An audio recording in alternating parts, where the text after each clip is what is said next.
Hello guys ඉතින් ඔන්න අදත් මගේ channel එකට ඔයගොල්ලෝ ආදරෙන් සාදරෙන් පිළිගන්නවා. ඉතින් ඔන්න කොට දවසකට පස්සේ අලුතින් වීඩියෝ එකක් අරන් ආවෙත් තියෙනවා. ඉතින් මේ දවස් ටික වීඩියෝ වැටුනේ නැත්තේ මේ මං අසනීප වෙලා හිටියේ. ඉතින් ඒ වගේම මගේ channel එකට කමෙන්ට් දාලා තිබ්බා. ඇයි වීඩියෝ නැත්තේ වීඩියෝ දාන්නේ නැද්ද කියලා. ඉතින් ඔන්න වීඩියෝ එකක් අරන් ආවෙත් තියෙනවා. ඒ වගේම ඔයාලා ගොඩක් ආස කරන මාළුවක දෙයක් මං අරන් ආවෙත් තියෙනවා. ඉතින් අද බලමු මේ මාළුවක දෙය මොනවද කියලා. ඉතින් මං කමියුනිටි පෝස්ට් එකකුත් දැම්මා අලුතෙන් මාළුවෙක් ගෙනවා කියලා. ඉතින් ඊට පස්සේ දාලා දෙව වීඩියෝ එකේ එන්නේ නැද්ද වීඩියෝ එකේ ඉන්න අපේ වීඩියෝ එකෝනේ කියලා. ඒ වගේ මේ මාළුන්ගේ ෆීඩින් පාර්ට් එක මම මේ වීඩියෝ එක ඇඩ් කරනවා. එහෙනම් අපි වීඩියෝ එකට ගිහිල්ලා බලමු මං ගෙනත් තියෙන මාළු වර්ග දෙක මොනවද කියලා. ඒ වගේම මම හැමදාම මතක් කරනවා වගේ මාව තාම සබ්ස්ක්‍රයිබ් කරන්න සබ්ස්ක්‍රයිබ් කරන්න, ලයික් එකක් කමෙන්ට් එකක් දාන්න මතක් කරන්න එපා. එහෙනම් අපි යන් වීඩියෝ එකට. ඉතින් ගයිස් මේ ඉන්නේ මං ගෙනා මාළුවා. ඉතින් මේ ඇවිල්ලා ගංආර පැටිය තමයි මං ගෙනාවේ. ඔයාලට පේනවාද මාළුවා? මේ මාළුවා සාමාන්‍යයෙන් අකල් 3මාරක් 4කට වගේ හිට් වෙන්න සයිස් එකෙන් තමයි මේ මාළුවා හිටියේ. ඉතින් ගයිස් මේ තියෙන්නේ අදාන්ටන් ටැංකිය. ඉතින් ලොකු සෙටප් එකක් ටැංකියට දීලා නැහැ. ඉතින් ඔයාලට පේනදී මං හදපු DIY ෆිල්ටර් එකක් තියෙනවා. එහා පම්ප් එකකුත් දාලා තා පොඩි යටට මං සෑන්ඩ් එකක් දාලා දිනවා. අය පොඩි ප්ලාස්ටික් පැලයක් තියෙනවා. පොඩි සෙටප් එකක් තමයි මෙයාට හදලා තියෙන්නේ. අපි ඉතින් ඉස්සරහට මම ලොකු සෙටප් එකක් ගහමු ලස්සනට. තා මාළුවා පොඩි හින්දා මේ වගේ සෙටප් එකක් ගැහුවේ. ඉතින් අපි මාළුවත් ඇක්ලිමේට් වෙන්න දාගමු මේ වතුරට. මේ ටැංකියේ දිග ගැන කතා කරලා සාමාන්‍යයෙන් අඩි 1කමාරක විතර ටැංකිය තියෙන්නේ. සාමාන්‍යයෙන් මෙයාට පොඩි කාලේ මේ ටැංකිය ඉන්න පුළුවන්. මොකද මේ ලොකු වෙද්දී මෙයාට මේ ටැංකිය මදි වෙනවා. එතකොට අපි මෙයාට ලොකු ටැංකියක් දෙමු. එතකන් එයාට මේ ටැංකියේ එයාට ආතලෙක ඉන්න තමයි තියෙන්නේ. ඉතින් ගයිස් මේ ඉන්නේ මං ගෙනාව අනිත් මාළුවා. ඉතින් මෙයා ඇවිල්ලා ඇල්බිනෝ රෙඩ් අයි ඔස්කා කෙනෙක්. ඉතින් ගයිස් මෙයා ගෙන මගේ ඔස්කල ඉන්න පොන්ඩ් එකට දාන්න. ඔන්න ගයිස් මං ඔස්කල ඉන්න පොන්ඩ් එකට මෙයා ඇක්ලිමේට් කරන්න දාගත්තා. ඔයාලට පේනදී මගේ අනිත් ඔස්කලා වගේම පාකුලා දෙන්නත් ඉන්නවා. අපි මේවට ටික වෙලාවක් ඇක්ලිමේට් වෙන්න දාගමු. ඔයාලට දැන් මාළුවා පේනදී පැහැදිලිව ඔයාලට වෙන මාරම ලස්සන මාළුවෙක් තමයි. ඉතින් ගයිස් මේ මාළුවත් එක්ක ඔයාලට තා මාළුවෙක් පෙන්නන්න හිතුණා. ඔයාලට පේනදී PVC බටය ඇතුළේ තා මාළුවෙක් ඉන්නවා. ඉතින් ඒ ඉන්න RTC කෙනෙක්. ඉතින් ඒ RTC කින් අපේ ඔස්කලට කරදෙකුත් නැහැ. ඒ ඔස්කලකින් අපේ RTC කරදෙකුත් නැතිනම් තමයි මෙයා මේ පොන්ඩ් එකේ ඉන්නේ.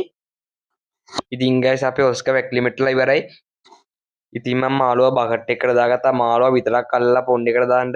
ඉතින් අපි මේව අල්ලලා පොන්ඩ් එකට දාගමු. ඉතින් ගයිස් ඔන්න අපේ අලුත් යාළුවා පොන්ඩ් එකට ගියා. ඉතින් මං හිතනවා අපේ මාළුවගෙන් කිසිම කරදරයක් වෙන්නේ නැති කියලා මෙයාට. ඉතින් මං ගා කලින් ඇලිබිනොස් කෙනෙක් හිටියා. ඉතින් එයාව මට මාරු කරනවා. එයා පොඩි හින්දා අපේ ලොකු මාළුවෙන් කරදරයක් වුණා. ඉතින් එයාගේ පාළුව මකන් තමයි මම තව ඇලිබිනොස් කෙනෙක් ගෙනාවේ. ඉතින් මං හිතනවා මෙයාට කිසි කරදරයක් කරන්න නැති වෙයි කියලා. අපි ඉතින් මෙයාට මේ ටැංකියේ මෙහෙම ඉන්න දීලා අපි යම් බලන්න ගංආරගේ ටැංක් එක පැත්තට. ඉතින් ගයිස් ඔයාලට වෙනදී අපේ ගංආරේ ඉන්නවා. ඉතින් මෙයාව ටැංක් එක රෙඩ් කරගන්න වීඩියෝ මට රෙකෝඩ් කරගෙන බැරි වුණා. ඉතින් මේ එයාව ටැංක් එකට දාලා දවස් 3කට පස්සේ ගත්ත වීඩියෝ එකක්. ඔයාලට වෙනද දැන් මාර මෙයා ඇක්ටිව්. ඉතින් මගේ අතට පවා මෙයා හුරු වෙලා දැන් ඉන්නේ. ඉතින් ගයිස් ඔයාලට මේ වගේ හයි ක්වොලිටි ගංආරලා වයිට් පොට් ස්නේක් හෙඩ්ලා ඒ වගේම වර්ග 3-4කින් ඇවිත් ඉන්නවා. බයිෂලා ඒ වගේම ඔස්කලා ඔයාලට මිලදී ගන්න පුළුවන් අපේ දිගන පෙට් සීටි එකේ. ඉතින් මං ඒ අය කන්ටැක්ට් නම්බර් එක පල්ලා ඩිස්ක්‍රිප්ෂන් එකේ දාලා තියන්නම්. ඉතින් ස්ටොක් ඉවරන කල ඉක්මනට ගිහින් ගන්න පුළුවන් ඔයාලට. ඉතින් ගයිස් අපි මෙයාට ෆීඩ් කරලා බලමු.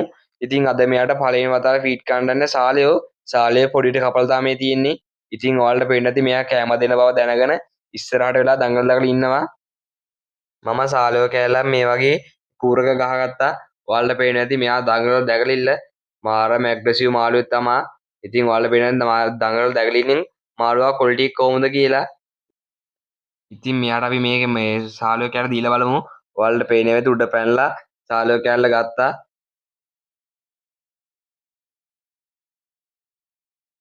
අපි තව එක කෑල්ලක් දාමු මෙයාට. ඉතින් මෙයාලා ගොඩක් ඕවර් ෆිட் කරන්න හොඳ නැහැ. ඉතින් මම මේක විතරයි මෙයාට දෙන්නේ. ඔයාලට පේනද ඒ කෑල්ලත් එයා ගත්තා. ඉතින් ආයේ මෙයාට සාලයෝ දෙන්න යන්නේ නැහැ. ඉතින් ආයේ හෙට තමයි මෙයාට සාලයෝ දෙන්න යන්නේ.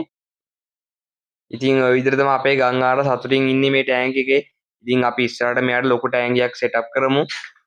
ඉතින් ගයිස් ඔය විදිහට තමයි මගේ පළවෙනි ගංආර ගෙනාවේ. ඒ වගේම මම channel එක වෙනස් කරා, නම වෙනස් කරා, banner එක වෙනස් කරා, logo එක වෙනස් කරා. ඉතින් වෙනස් කරන්න උනා. ඒ වගේම channel එකට subscribe 500 එන්න ළඟයි. ඉතින් මේ subscribe 500ට මම ගෙනල්ලා ඉන්න අලුතෙන් මාළුවෙක්. ඉතින් subscribe 500 වැදුන ගමන් අනිවාර්යෙන් ගේන්නේ වීඩියෝ එක. ඉතින් ඔයාලා ගොඩක් ආදරය කරන මාළුවෙක් තමයි මම ගෙනත් ඉන්නේ. ඉතින් අනිවාර්යෙන් subscribe 500 වැදුන ගමන් ඒ වීඩියෝ එක මම ඔයාලට ගේනවා. ඒ වගේ මාව subscribe කරලා තියාගන්න මතක් කරන්න එපා. එහෙනම් ආයෙත් මේ වීඩියෝ හම්බෙමු. ඔයාලා හැමෝටම සුබ දවසක්.